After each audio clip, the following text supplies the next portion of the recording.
Welcome back to the Morning Blend. We asked Amanda Goralski to stick around to talk a little bit more about bad bosses. We got a lot of great responses on Facebook, and we'll read those in just a second. But I wanted to ask you something we didn't get to earlier. How do you know if the bullying will get better, if it's your boss, or if you should just leave that job?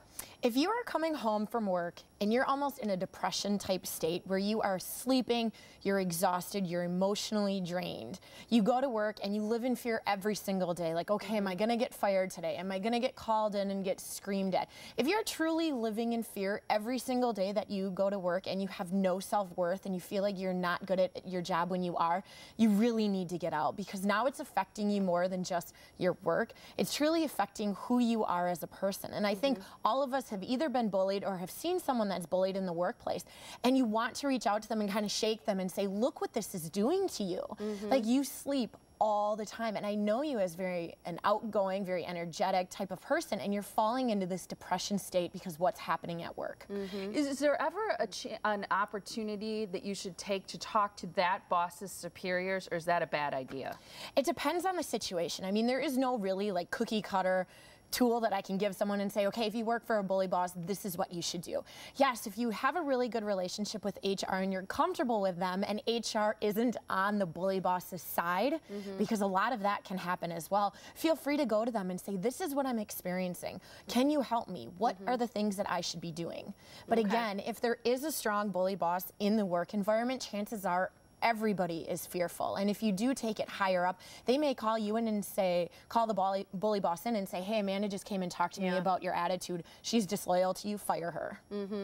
Right, so you kind of have to be careful that and maybe ask for productive solutions versus taking the tattletale type rule. A lot of you wrote in and gave some great responses.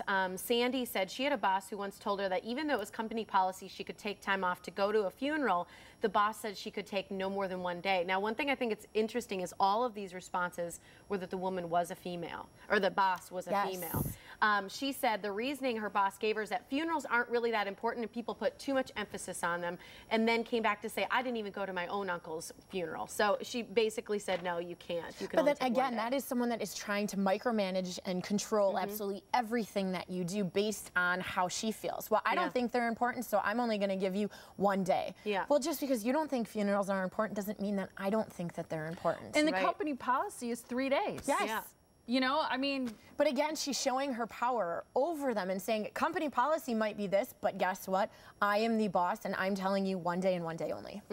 Horrible. Frazzle Mom said she had a boss who used to throw temper tantrums and pound his fists on the table during a meeting. He actually broke his pinky finger, she said, from one of those good fist poundings. That's that, you know, that real scary boss. Exactly. And there is a lot of them, and you really truly wonder, how can they stick around? How are people not witnessing this and saying, okay, that is way out of line and nothing that I want representing my company, and demoralizing my staff like that.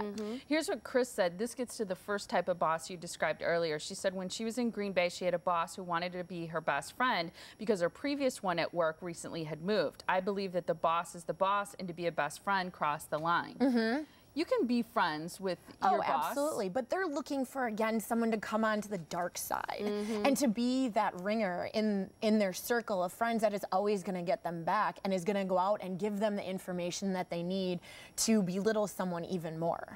And that's how they do that, is by making you feel like you're best friends, and you can come and you can talk about other people on the staff. And really, that boss is just trying to get all the information to degrade people even more. What do you have one on your iPad that just came in?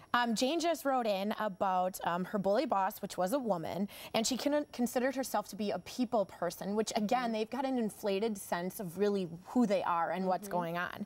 And she said, of course, that was not true. No one crossed her because of her daily intimidation tactics. Constant emails, voicemails of what to do, when to do it, even demanding responses at 3 a.m. with like a to-do list of this is what's going on. And eventually she ended up firing everyone and rehiring to create like a yes crew of everyone that truly worshipped her, to create the work environment that she wanted, where she was the god. I've had a work environment like that. I think a lot of people have experienced that, where you see a lot of people going and getting fired or leaving, and you have to sense at that point something's probably wrong if you've got a lot of turnover within your group. That's interesting. Mary said she had a boss that told her at her 6-month reviews that she didn't think the job was for her. She took it the other way and worked her butt off and came back. Now she's been there 5.5 years and just wanted to prove her wrong, and she did the opposite. But see, then I wonder, like, was that really a bully boss, or was that the tough boss that realized, hey, you know what, I see great potential in you, but I think your talents might be better used